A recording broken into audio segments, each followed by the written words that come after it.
Perfect, I told my daughter-in-law, Tiffany, when she announced that 25 members of her family were coming to spend Christmas at my house.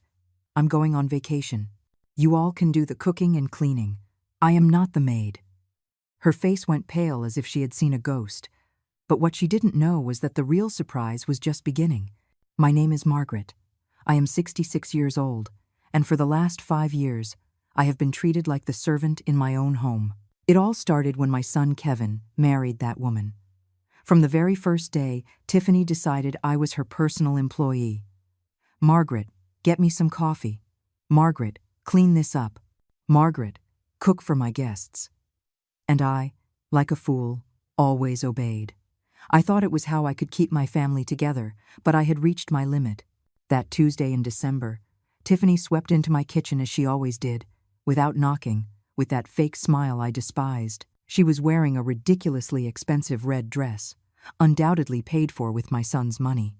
Her heels clicked against my ceramic tile like little hammers on my last nerve. Margaret, she said in that condescending tone she reserved for me, I have marvelous news. My entire family is coming to spend Christmas here. It's only 25 people. Only 25 people. As if that were a small number, as if I were a machine designed for cooking and cleaning. I saw the malice glinting in her eyes as she continued with her master plan. She settled into my kitchen chair, crossed her legs, and began to list them off as if reading a grocery list. I've already spoken with my sister, Valeria, my cousin Evelyn, my brother-in-law Marco, my uncle Alejandro. Everyone is coming. My nieces and nephews will be here, my second cousins, Valeria's kids. It's going to be a perfect Christmas. She took a dramatic pause, expecting my usual panicked reaction. Of course, you'll handle everything. The food, the cleaning, serving the tables. Her words hit me like slaps. I remembered all the times I had prepared dinners for her friends while she took the credit. All the times I had cleaned up after her parties while she slept until noon. All the times I had been made invisible in my own house. We'll need 3 turkeys, at least, she continued, ignoring my silence. And that chocolate silk pie you make too. Oh, and you'll have to decorate the entire house. I want it to look perfect for the Instagram photos. She waited for my typical, yes, Tiffany. But this time was different. This time, something inside me had shattered for good. I looked her directly in the eye with a calm that surprised even me. Perfect, I repeated, watching her smile begin to falter. It will be a perfect Christmas for you all because I won't be here. The silence that followed was deafening. Tiffany blinked several times as if she hadn't heard correctly. Her mouth opened slightly, but no words came out. The clicking of her heels stopped abruptly. What do you mean? You won't be here? She finally managed to articulate, her voice trembling slightly. She sat up straighter in the chair, her perfect posture beginning to crumble. Exactly what you heard. I'm going on vacation. You all can cook, clean, and serve yourselves. I am not your employee. I watched the color drain completely from her face. Her hands began to shake. The coffee cup she was holding clinked against its saucer. For the first time in 5 years, Tiffany was speechless. But Margaret, she stammered. I already told everyone to come. It's all planned. You can't do this. Of course I can. It's my house. Those 4 words landed like a bomb in the kitchen. Tiffany's jaw dropped, her face shifting from shock to indignation. She shot up from the chair, her heels clicking again, but this time with desperation. This is ridiculous. Kevin is not going to allow this. Kevin can have whatever opinion he likes, but the decision has been made. For the first time, I was in control. But what she didn't know, what none of them knew, was that my decision wasn't spontaneous. I had been planning this for months, and I had my reasons that would soon leave them all speechless. Tiffany's expression morphed from shock to fury in a matter of seconds. Her cheeks flushed, and her eyes narrowed like a snake about to strike. She stepped toward me, invading my personal space, as she always did when she wanted to intimidate me. You know what, Margaret? I always knew you were selfish, but this is the absolute limit. Her voice became venomous, each word dripping with contempt. My family is coming from far away, some from out of the country, and you're going to ruin their Christmas over a whim?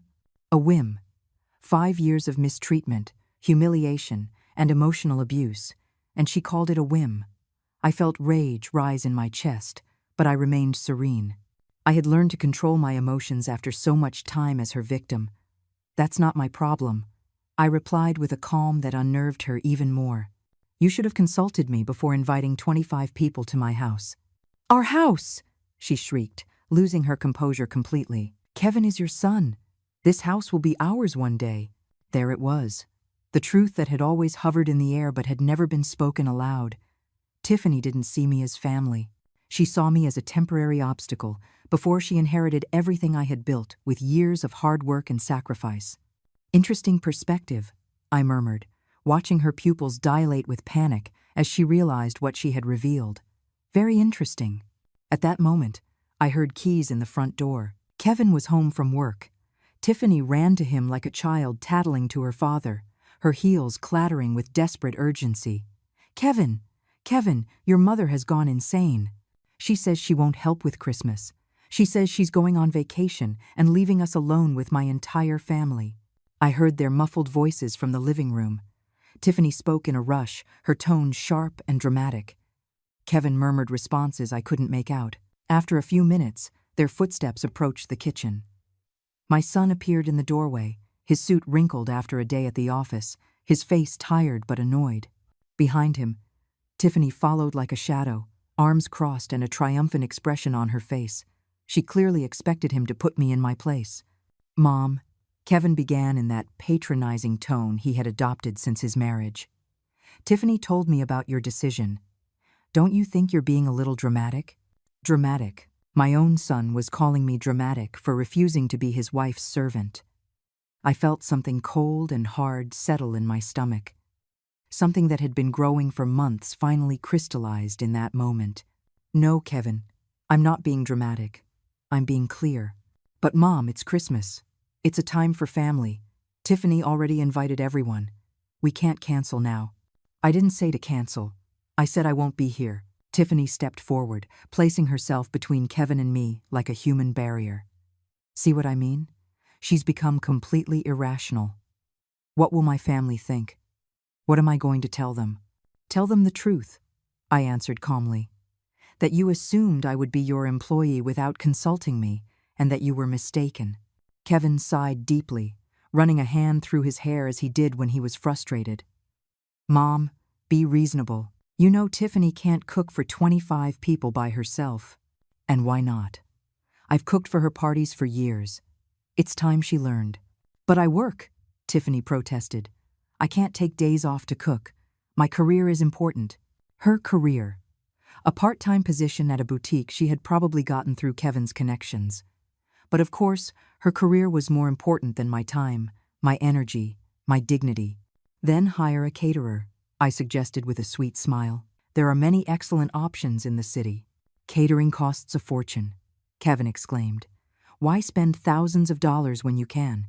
He stopped abruptly, realizing what he was about to say. "When I can do it for free," I finished for him. "Like always. Like the employee you think I am." The silence stretched between us like a widening crack. Tiffany and Kevin exchanged nervous glances. I could see the wheels turning in their heads, trying to find a way to manipulate me into giving in. "Look, Mom," Kevin said finally, adopting a softer tone. "I know you've been a bit sensitive lately. Maybe you're going through some hormonal changes." Hormonal changes. Seriously. He was reducing me to a hysterical, menopausal woman. The fury I had been containing began to boil beneath the surface, but I managed to keep my voice steady. "There is nothing hormonal about this, Kevin. This is about one very clear thing: respect, and for 5 years, neither you nor your wife has shown me any." "That's not true," Tiffany protested. "We've always treated you well. You're part of the family. The part of the family that serves, cleans, and cooks while you two have fun. The part of the family that is never consulted, but is always expected to obey." Kevin came closer, placing a hand on my shoulder as he used to do as a boy when he wanted something. But he was no longer the sweet child I had raised. He was a man who had chosen his wife over his mother in every conflict for the past 5 years. "All right, Mom. I understand you're upset. But think about it. It's just 1 week. After Christmas, everything goes back to normal. Normal. They're normal, where I was invisible except when they needed me, where my feelings didn't matter as long as their life was comfortable, where my house had ceased to be my sanctuary and had become their personal hotel. No, Kevin, things are not going back to normal. Because I'm leaving tomorrow. They both froze. Tiffany was the first to react, her voice rising an octave. Tomorrow? Tomorrow, I confirmed, enjoying the panic that began to gleam in their eyes. I already have everything arranged. What they didn't know was that I truly did have everything arranged, just not in the way they thought.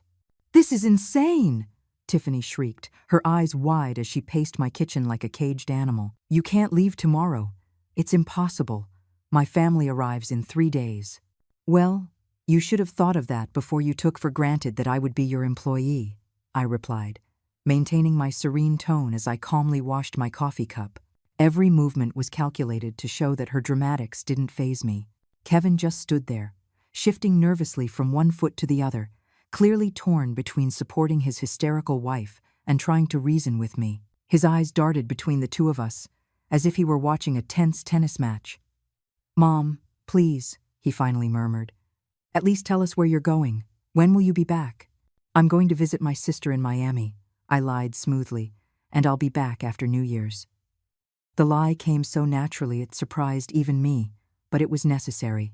They couldn't know my real plans. Not yet. "After New Year's?" Tiffany practically choked on her own words. But what are we going to do? I already told everyone to come. My uncle Alejandro already bought his plane tickets from Miami. Valeria canceled her plans. Marco took time off work. Those are their problems, not mine. I saw desperation begin to replace the rage on Tiffany's face. Her perfectly manicured hands trembled as she gripped the marble countertop, her knuckles white from the pressure. "Margaret," her voice suddenly changed, becoming syrupy and manipulative. "You know I've always thought of you as a second mother. You're so important to me, to us. You can't just abandon us like this." There it was, the switch in tactics from fury to emotional manipulation. I had seen this play many times before, but it no longer worked on me. "If you really considered me a mother, you wouldn't treat me like a servant." "But I don't treat you like a servant. I just thought you enjoyed cooking for the family. I thought you liked to feel useful." Useful, that word pierced me like a dagger. For 5 years, I had believed that being useful was my way of keeping the peace, of securing a place in my son's life. But now I understood that being useful had only made me a shadow in my own home. "You know what, Tiffany? You're right. I do like to feel useful. That's why I'm going to be useful to myself, for the first time in years." Kevin intervened again, his frustration now evident in every line on his face. "Mom, this isn't fair. You know we don't have the money to hire a caterer for 25 people. The deposit on the new apartment wiped out our savings." A new apartment. This was the first I was hearing about a new apartment. My eyes narrowed as I processed this information. Since when were they planning to move, and why hadn't they told me? "What new apartment?" I asked, my voice laced with a dangerous curiosity. Tiffany and Kevin exchanged a guilty look, the kind of look you share when you've just revealed something that was supposed to be a secret. "Well," Kevin began, looking down at his shoes, "we were going to tell you after the holidays. We found an incredible place downtown, 3 bedrooms, ocean view, a gym in the building." "Sounds expensive," I observed, keeping my tone neutral, though my mind was racing. "Well, yes, but it's worth the investment. And don't worry, we're not moving far. Only 30 minutes from here." 30 minutes. Close enough to keep using my house as their personal restaurant, but far enough to have their privacy. "How convenient, and how do you plan to pay for it?" I asked, though I already had a suspicion about the answer. Tiffany's face suddenly lit up, as if she'd found the perfect solution to all our problems. "That's why it's so important that we have a perfect Christmas. My uncle Alejandro is very generous when he's impressed, and my brother-in-law Marco has connections in real estate. If everything goes well, they could help us with Kevin's business." There it was. The real reason behind the grand Christmas celebration. It wasn't about family or tradition. It was about money, about impressing wealthy relatives to get financial favors. And I was the cornerstone of their manipulation scheme. I see, I murmured, letting the silence hang as they both waited for my response. So, you need your Christmas to be perfect to impress the rich family. Exactly, Tiffany exclaimed, relieved that I finally understood the gravity of the situation. I knew you'd get it. You're so smart, Margaret. You always know the right thing to do. The right thing. For 5 years, the right thing had been to sacrifice my comfort, my time, my dignity to make their lives easier. But now I had a completely different perspective on what was right. You're right, Tiffany. I know exactly what the right thing to do is. That's why my decision stands. I'm leaving tomorrow. The hope vanished from their faces like spilled water. Tiffany began to breathe rapidly, on the verge of a panic attack. You can't do this. You can't ruin our future over a tantrum. It's not a tantrum. It's a well-thought-out decision. But what will my family think when they arrive and there's no one here to receive them? What will they think when they see there's no food prepared? They will think that their niece invited them without having the capacity to be a host. And they will be correct. Kevin stepped closer, his desperation now palpable. Mom, please, if you really need a vacation, we can postpone it. After New Year's, you can go wherever you want. For as long as you want, we'll pay for your trip, the hotel, everything. They'd pay for my trip? With what money, I wondered, if they had just said the apartment deposit left them with no savings. But it didn't matter. Their offer was 5 years too late. The offer is tempting, Kevin, but my decision is made. This is emotional blackmail, Tiffany burst out, her mask of sweetness finally falling away completely. You're using our situation to manipulate us.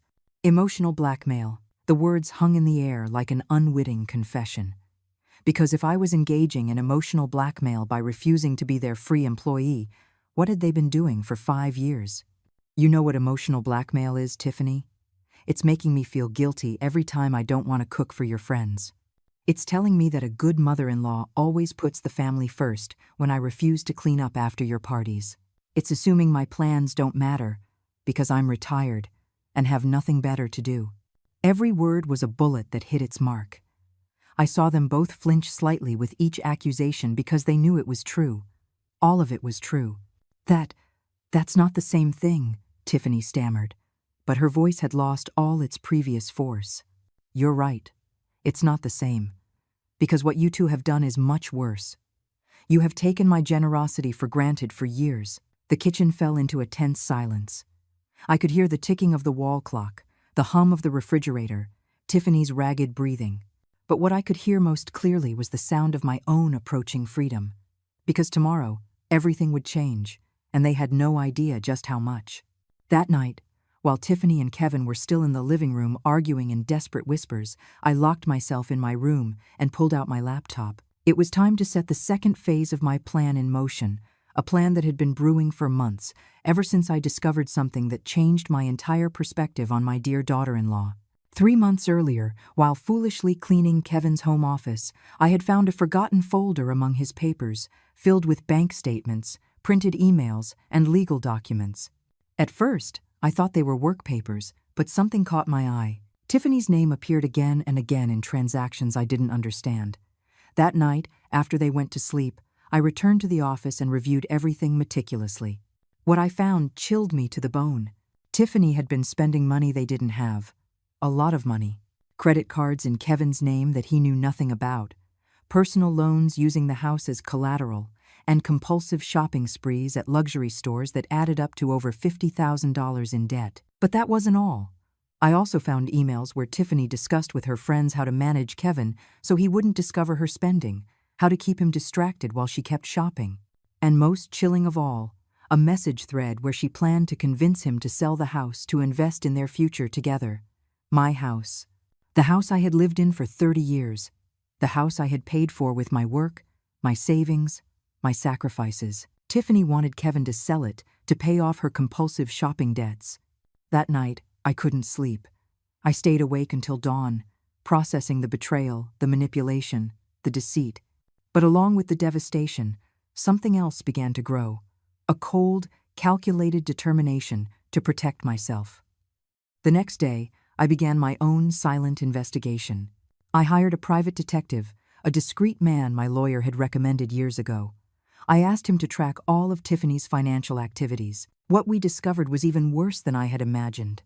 Not only was she a compulsive spender, but she had also been lying about her job. Her important career at the boutique was part-time, and she was barely making minimum wage, but she had been telling Kevin she earned 3 times that amount. Where did the extra money for her personal expenses come from? The secret credit cards, of course. And there was more. Tiffany had been telling her relatives that we were much wealthier than we actually were. She had told them that Kevin had a thriving business, that I had a considerable fortune, that our house was worth twice its actual price. All lies to maintain her image as a successful, well-married woman. Now, as I looked at my laptop screen in the quiet darkness of my room, I smiled for the first time in months. Because I had taken steps they couldn't even imagine. First, I had moved all my savings to a new account at a different bank, an account Kevin knew nothing about and would never have access to. Then, I had consulted with my lawyer about how to protect the house's deed. It turned out there were very effective legal ways to ensure no one could force me to sell it. But my masterstroke had been to contact Tiffany's family directly. Not all of them, just the ones who really mattered.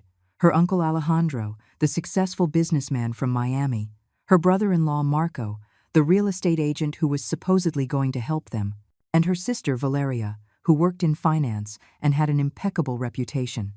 I had sent them very polite emails, introducing myself as Tiffany's concerned mother-in-law. I told them I was worried about the young couple's delicate financial situation and wanted to ask their advice on how to help. Of course, I had accidentally attached some of the most alarming bank statements I had found. The responses were immediate. Alejandro was furious at being deceived about Tiffany's real situation.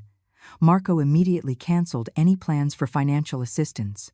Valeria was so angry she threatened to come personally to sort out her younger sister's life. But the best part was that none of them had said anything to Tiffany yet. They were waiting for the Christmas gathering to confront her in person. A gathering that would now be missing the host they expected, the food they were promised, and the festive atmosphere Tiffany had painted in her lies. My phone vibrated with a text message. It was from Alejandro. "Mrs. Margaret, after reviewing the documents you sent, my family and I have decided to arrive a day earlier than planned. We want to speak with Tiffany about some important matters before the celebration. Would it be possible for you to receive us on the morning of the 23rd? The morning of the 23rd. Exactly when I would be packing my bags for my trip to Miami. What a perfect coincidence," I replied quickly. "Of course, Alejandro. It will be a pleasure to have you. However, I must inform you that I will be leaving for a trip that same day, so Tiffany and Kevin will be your hosts." His response came in seconds. "Perfect. That will be exactly what we need." I closed the laptop and lay back in bed, smiling in the dark. For 5 years, I had been the silent victim, the submissive mother-in-law, the free employee. But all that time, I had been observing, learning, understanding how my in-laws really worked. Tiffany thought she was so smart, so manipulative, so clever. But she had gravely underestimated the older woman who cleaned up her messes. She had assumed my age and my apparent meekness meant I was helpless. Tomorrow morning, while she was still asleep, I would be packing my bags. Not for Miami, as I had told them. My real destination was a luxury hotel just an hour away, where I had booked a suite with an ocean view for the next 2 weeks. From there, I would have a front-row seat to the collapse of the little kingdom of lies Tiffany had built. I would watch her family discover her deceptions. I would watch Kevin finally open his eyes to the woman he had married. I would watch her whole, perfectly manipulated world fall apart, piece by piece. And best of all, I wouldn't have to lift a finger to make it happen. Tiffany had dug her own grave with years of lies and deceit. I had simply taken the shovel out of her hands and showed her family where to look. Outside, I could hear that the argument in the living room had finally ended. Footsteps on the stairs, doors closing, the tense silence of a house full of unresolved conflicts. But I slept deeply that night. For the first time in 5 years, I slept with the smile of someone who knows that justice, even when it's late, always arrives. At 6 in the morning, my alarm clock sang like the anthem of freedom. I got up with an energy I hadn't felt in years. I showered peacefully and began to pack my bags. Every garment I folded was another step toward my independence. Every item I stored away was a silent declaration that I was no longer anyone's employee. Tiffany and Kevin were still asleep. I could hear their deep breathing from the hallway as I carried my suitcases down the stairs. I had prepared a note, which I left on the kitchen table next to the spare house keys. A brief but precise note. Have decided to leave early for my trip. The house is in your hands. Enjoy your perfect Christmas, Margaret. What the note didn't mention was that I had made a few additional preparations before leaving, like completely emptying the pantry and the refrigerator. After all, if they were going to host 25 people, they needed to learn to be responsible for buying food. I had also locked away all my good china, my elegant tablecloths, and my Christmas decorations in my bedroom. If they wanted to impress the rich family, they would have to get their own supplies. But my final touch had been to cancel the cleaning service that came twice a week, a service that I paid for, but for which Tiffany always took the credit for having a perfectly kept house. Starting today, she could experience what it really meant to keep a house clean on her own. The taxi arrived promptly at 7 in the morning. As the driver loaded my bags, I took one last look at the house where I had lived for 3 decades. A house that had been my sanctuary, then my prison, and now would once again be my fortress. Because even though I was leaving temporarily, this was still my house, and I had every intention of reclaiming it completely. The hotel where I checked in was everything I had dreamed of during my years of forced domestic service. A spacious suite with an ocean view, 24-hour room service, and most importantly, absolute silence. No one shouting for me from the kitchen, no one expecting me to appear with fresh coffee, no one assuming my time had no value. My phone started ringing at 10:47 in the morning. Kevin, of course. "Mom, where are you? We found your note, but why did you leave early?" His voice sounded confused, still sleepy. He had probably just discovered the empty pantry and the fact that no one was there to make his weekend breakfast. "Good morning, Kevin. I decided there was no point in prolonging the inevitable. You two have a lot to do to prepare, and I am very much looking forward to some rest. But Mom, this is so sudden. Tiffany is, well, she's pretty upset." Upset. What a diplomatic way to say she was having a full-blown panic attack at the realization that she would actually have to take charge of her own life. I'm sure she'll manage perfectly. After all, she's a very capable woman. There was a long pause. I could hear voices in the background, Tiffany speaking in a rapid, hysterical tone. "Could you at least tell us where you are? In case of an emergency. I am safe and in a good place. That's all you need to know. Mom, please. I know you're angry, but this is extreme. Tiffany's family arrives in 2 days, and we don't know how." "Kevin," I interrupted him firmly. "You are 32 years old. Tiffany is 29. You are fully functional adults. I am certain you can solve your own problems without relying on a 66-year-old woman." Another pause. This one longer. "Fine," he finally sighed. "But promise me you'll be okay. And when are you coming back?" "I'll be back when I'm ready. Enjoy your Christmas." I hung up before he could insist further. I immediately put my phone on silent mode. I knew the next few hours would be a constant bombardment of desperate calls and messages, but I had waited 5 years for this moment of peace. I wasn't going to let them ruin it. I ordered lobster thermidor from room service, something I would never have cooked for myself because it would have seemed too extravagant by the standards of austerity Tiffany had imposed in my own home. As I ate slowly, savoring every bite, my phone blinked constantly with silenced notifications. The best part was yet to come, because tomorrow morning, exactly as I had calculated, Tiffany's family would begin to arrive. They would not find the perfect Christmas she had promised them. Instead, they would find the raw reality of who the woman who had been living on lies for years truly was. At 3 in the afternoon, I finally checked my messages. There were 17 missed calls from Kevin, 31 from Tiffany, and an avalanche of texts, escalating from confusion to pleading to outrage. But the message I was really interested in had arrived from Alejandro at noon. "Mrs. Margaret, my family and I will arrive tomorrow at 8 in the morning as agreed. We look forward to meeting you personally and having that important conversation with Tiffany. Thank you for your hospitality." Hospitality. If only he knew that by 8 o'clock tomorrow, the only hospitality they would find would be Tiffany trying to explain why the house was empty, why there was no food, and why the generous mother-in-law she had boasted so much about had mysteriously disappeared. I replied to Alejandro, I regret to inform you that I had to move up my trip due to unexpected family commitments. Tiffany and Kevin will be delighted to host you. I'm sure you will have much to talk about.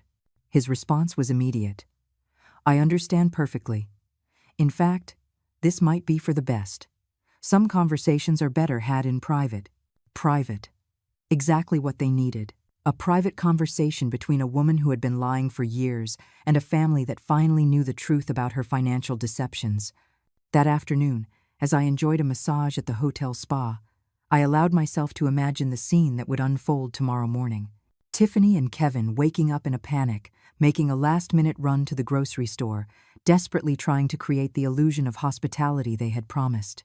And then, at 8 o'clock sharp, the sound of the doorbell, announcing the arrival of the family who had come to collect on past due accounts. I couldn't help but smile as the masseuse worked on the knots of tension that had been in my shoulders for 5 years. Knots that were finally beginning to unravel, one by one, just like Tiffany's lies.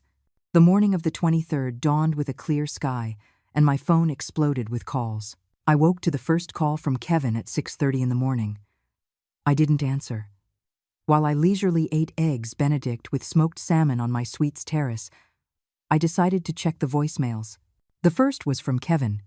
Mom, please, pick up. Tiffany is hysterical. We don't know what to make for breakfast for 25 people. The grocery store doesn't open until 8, and the family arrives at exactly that time. We need help, urgently. Please, please call us. The second was from Tiffany, her voice completely broken. Margaret, I know you're mad at me, and I get why, but please don't make me look bad in front of my family. They traveled from so far away. My uncle Alejandro came from Miami. Valeria canceled important plans. I don't know how to cook for this many people. I don't even know where to start. I promise, we'll talk later and fix everything, but right now I desperately need your help. The third message was even better. Tiffany again, now sobbing. Margaret, I just checked the pantry and the refrigerator. Everything is empty. Why is there nothing? How am I supposed to feed my family? Where is the good china? Where are the Christmas tablecloths? Please, at least, just tell me where you put everything. Just that, please. Ah, yes. The dawning realization that running a household requires planning, effort, and actual money. The tardy understanding that food doesn't magically appear in refrigerators, that tables don't set themselves, that decorations don't install themselves by magic. But the message I was truly waiting for arrived at 7:15 in the morning. It was from a voice I didn't recognize, but it spoke with authority. Mrs. Margaret, this is Alejandro, Tiffany's uncle. We arrived at the airport early and decided to come straight to your house. We expect to be there in 15 minutes. I'm very much looking forward to meeting you and having that conversation we've been planning. Perfect. They would arrive at the peak of Tiffany and Kevin's panic. At 8:20 my phone rang. This time I answered. Mom. Kevin's voice was trembling, on the verge of a nervous breakdown. Can you talk? Good morning, Kevin. Of course I can talk. How is your morning going? Mom, please, don't do this. Tiffany's family just arrived and we have nothing to offer them. Literally nothing. Tiffany is crying in the bathroom and I don't know what to do. Have you explained the situation to them? What situation?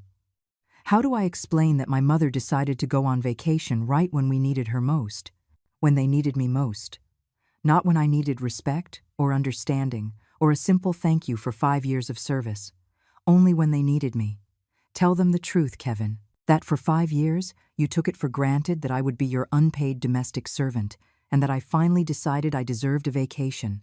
There was a pause. I could hear voices in the background, a mix of panic and confusion. Someone was speaking sternly, probably Alejandro, asking where the main hostess was. At least can you tell us where you always bought the food? What you used to make for special occasions? Anything to help? Kevin, I didn't always buy anything. I planned for weeks in advance. I researched recipes, made detailed lists, compared prices, and dedicated entire days to preparation. It wasn't magic, it was work, a lot of work. The silence on the other end told me he was finally beginning to understand the magnitude of what he had ignored for years. Look, he continued, his voice smaller. I know we've been inconsiderate, but right now I need practical solutions. What do I do with 25 hungry people in my living room? Order takeout, call restaurants, go to the supermarket, do what all responsible adults do when they have guests. But it's the holidays. Everything is closed or swamped. The restaurants have no availability. Then maybe you should have thought of that before you invited 25 people without consulting the person you expected to do all the work. I heard a new voice in the background, a serious tone. Alejandro was clearly demanding an explanation. Mom, Tiffany's uncle wants to talk to you. He says he needs to understand what's going on. I would love to talk to him, but I'm on vacation. Tell him Tiffany can explain everything perfectly. After all, she's the one who organized this gathering. Please, Mom, just 5 minutes. He's very confused and a little upset. I think he can help us solve this. Help us. Again, it was all about helping them. It was never about what I needed, what I deserved, or how they had made me feel for years. Kevin, listen to me very carefully. For 5 years, every time you needed something, I was there. Every time Tiffany wanted to impress someone, I did the work. Every time you had problems, I was the solution. Today, for the first time in half a decade, you have to solve your own problems. And that is not my responsibility. But it's my family, he finally shouted, losing his composure. I heard Alejandro's clear voice in the background. Young man, I need to understand what kind of family gathering you organize. Where is the woman of the house? Where is the grandmother who invited them?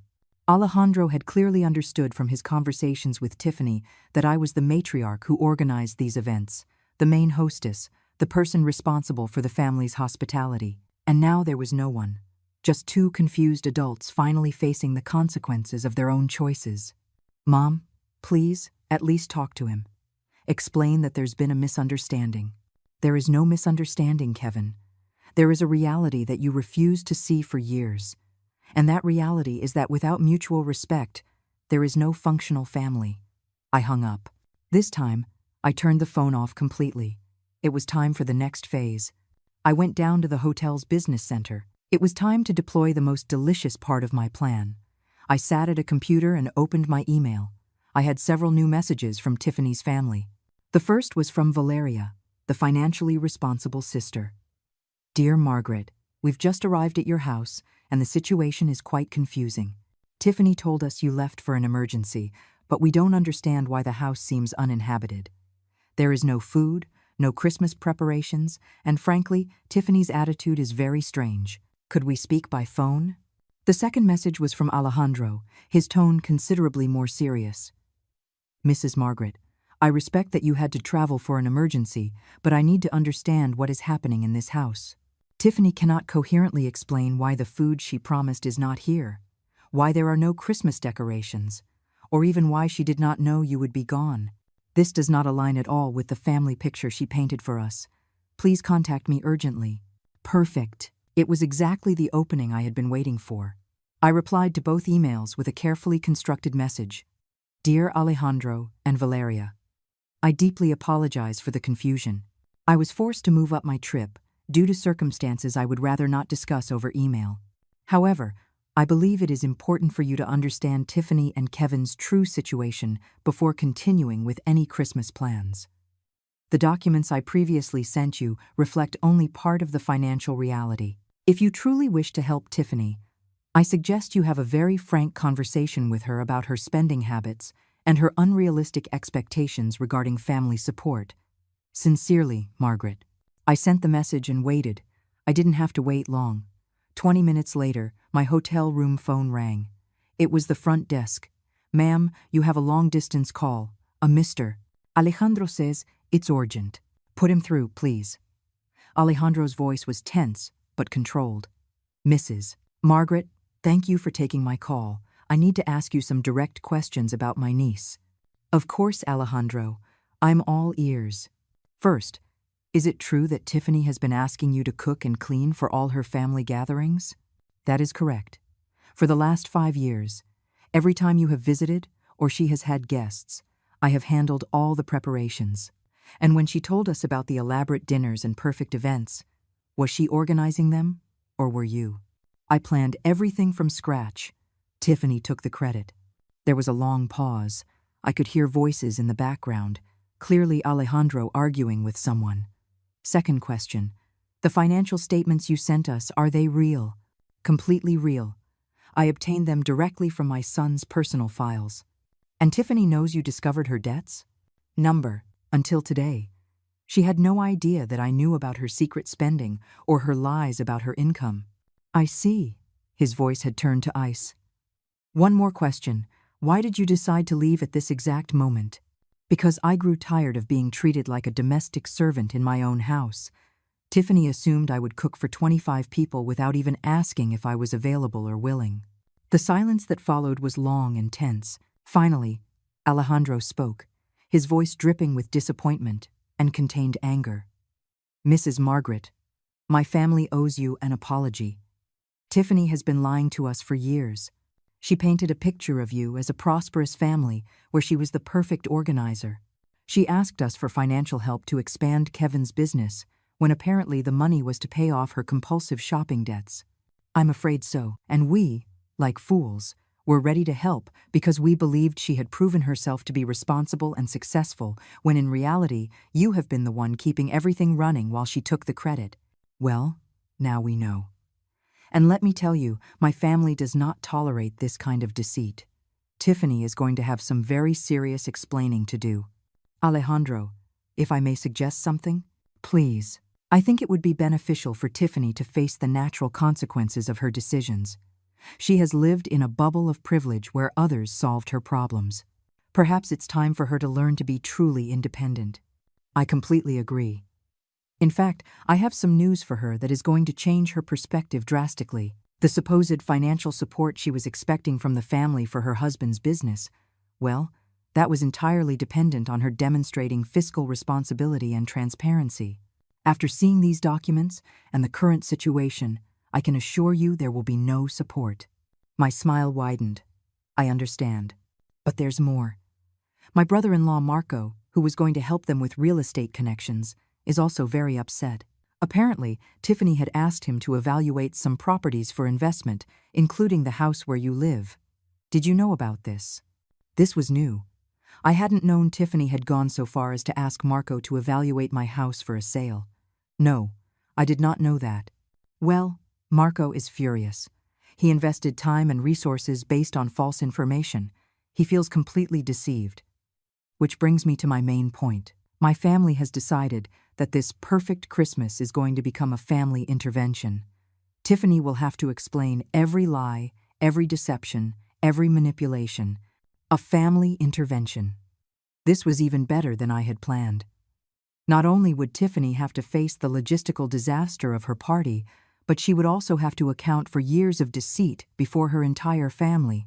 And what about the other relatives? They are all aware of the situation now. For dinner tonight, the whole family will know the truth about Tiffany. And does she know? Not yet. But she's about to. I could hear voices rising in the background. Things were clearly escalating at my house. Mrs. Margaret, I have to go deal with this situation, but I want you to know that my family respects you enormously for enduring this for so long and for having the dignity to walk away. Thank you, Alejandro. That means a great deal to me.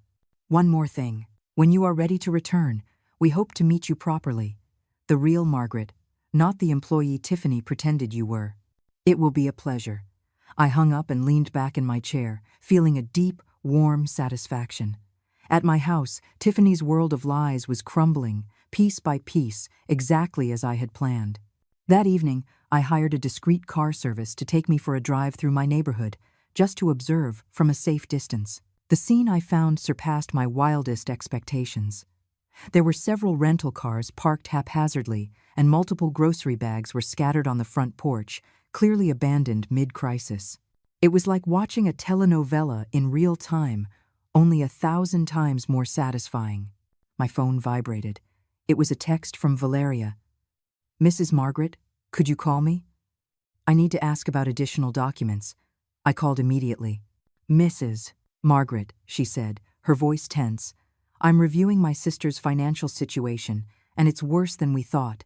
I just discovered she has been using Kevin's name and credit information to open accounts he doesn't know about. This could be considered identity fraud. This was new information. Does Kevin know?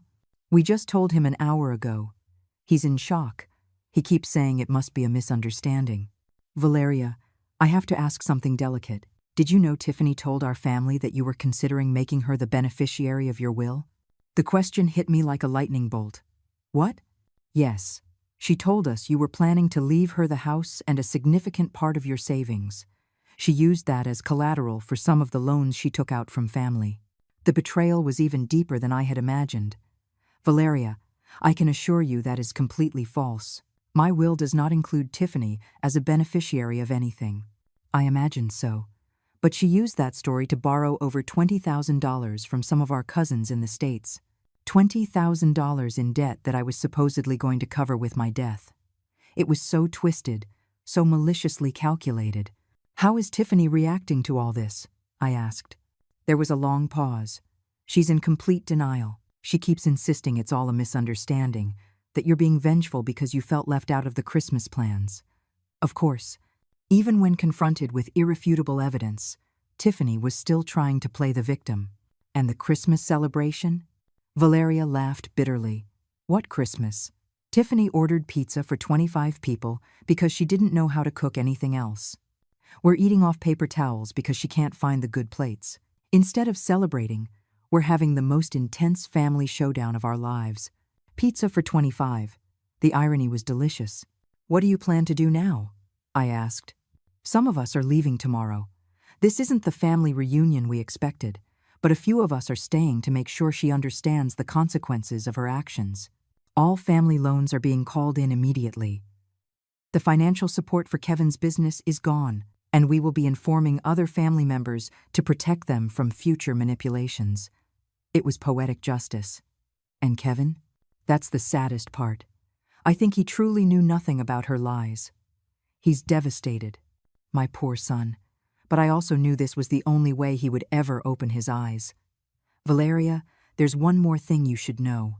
When I return home, and I will return soon, I will be making some significant changes. Tiffany will no longer have free access to my house. There will be new rules, new boundaries, and new consequences for disrespect. That sounds perfect. It's time she learned to live in the real world. I hung up and asked the driver to take me back to the hotel. Tomorrow would be my triumphant return. The morning of December 24th dawned cold but bright. I packed my bags calmly and prepared for the final confrontation. Before leaving the hotel, I called my lawyer, Robert. I'm Margaret. Are all the documents we discussed ready? Perfectly ready, Margaret. The changes to the will are notarized, the amendment to the house deed is registered, and the new residency agreements are ready for your signature. Perfect. I'll see you in an hour at my house. Are you sure you want to do this on Christmas Eve? Robert, there is no more perfect time. It's time my family learned the true meaning of gratitude. The taxi dropped me off at 10 in the morning. I opened the door with my key, and the house fell silent. Margaret. Kevin's voice was incredulous, almost hopeful. Yes, I'm back. He appeared first, with deep dark circles under his eyes. Behind him came Tiffany, a version I had never seen before, no makeup, wrinkled clothes, eyes swollen from crying. Then came the rest of her family. Alejandro, stern and imposing. Valeria, holding a folder of documents. Marco and Evelyn, their faces etched with disappointment. Mrs. Margaret, Alejandro said, extending a hand respectfully. It is an honor to finally meet you. We are deeply sorry to have met under these circumstances. The honor is mine, Alejandro. And don't worry. Sometimes the truth needs to come out dramatically. Just then, the doorbell rang. It was Robert, my lawyer. Robert, thank you for coming. I believe we're all ready for the conversation we've been postponing for years. Robert entered, his presence immediately adding a legal weight to the room. Good morning, he said professionally. I am Robert Miller, Mrs. Margaret's attorney. I understand there are some family and financial matters that require clarification. Tiffany grew even paler. Why is there a lawyer here? Because after 5 years of emotional abuse, financial manipulation, and a total lack of respect, I have decided I need legal protection, I replied with icy calm. Legal protection from what? Kevin asked, genuinely confused. From your wife's attempts to use my future death as collateral for loans. From her plans to convince you to sell my house to pay off her compulsive shopping debts. From her unauthorized use of your credit information. Need I continue? The silence was absolute. Tiffany slumped onto the sofa, finally understanding her world of lies had completely collapsed. Robert, I said, shall we proceed? Very well. First, the testamentary changes. Mrs. Margaret has amended her will to ensure that the ownership of this house can never be sold or mortgaged without her explicit consent, even after her death. The house will be transferred into a family trust that protects Kevin's interests but prohibits any financial speculation. Tiffany began to cry silently. Kevin looked shocked, but also, for the first time, genuinely ashamed. Second, Robert continued, the new terms of residency. Tiffany no longer has unrestricted access rights to this property. Any visit must be coordinated in advance and approved by Mrs. Margaret. What does that mean exactly? Kevin asked, his voice trembling. It means your wife can no longer walk into my house whenever she pleases, give orders about my food and my time, or assume I will be her domestic servant. Mom, I never knew that she… You never knew? In 5 years, you never noticed that every time you had guests, I did all the work while she took the credit? You never wondered why your wife never cooked or cleaned, but always talked about what a perfect hostess she was. Kevin bowed his head, finally confronting years of willful blindness. Alejandro approached Tiffany, his voice heavy with paternal disappointment. Tiffany, our family gave you opportunities, trust, and support based on lies. You made us unwitting accomplices in your disrespect toward a woman who deserved our admiration, not our contempt. Uncle, I never wanted. You never wanted what? To lie about your income? To commit identity fraud? To promise inheritances that weren't yours to give? To treat your mother-in-law like a servant? Tiffany had no answer. There is one more thing, I continued, looking directly at Tiffany. You will pay back every penny you borrowed, using lies about my supposed inheritance. You will personally apologize to every family member you deceived, and you will learn to live within your actual means, not in the fantasy you built at my expense. And if she doesn't? Valeria asked. Then she will face the appropriate legal consequences for identity fraud and fraudulent obtainment of credit, Robert finished, closing his briefcase. I addressed the entire family gathered in my living room. For 5 years I sacrificed my dignity because I thought I was keeping the family together. But I learned something important. A family built on disrespect and manipulation is not a family at all. It is a toxic structure that hurts everyone involved. I looked specifically at Kevin. Son, I love you, but you have to decide what kind of man you want to be. One who allows his wife to abuse his mother, or one who defends respect and honesty in his family. Finally, I looked at Tiffany. And you have to decide if you want to be a responsible adult who faces the consequences of her actions, or continue to be a manipulative child who expects others to solve the problems she creates. The clock struck noon on Christmas Eve. Now, I said, with a smile I had been saving for months, those who wish to stay for a Christmas based on honesty, respect, and real gratitude are welcome. Those who prefer to continue living in fantasies and manipulations may leave. For the first time in 5 years, I was in total control of my house, my life, and my future. And I had never felt a freedom so sweet.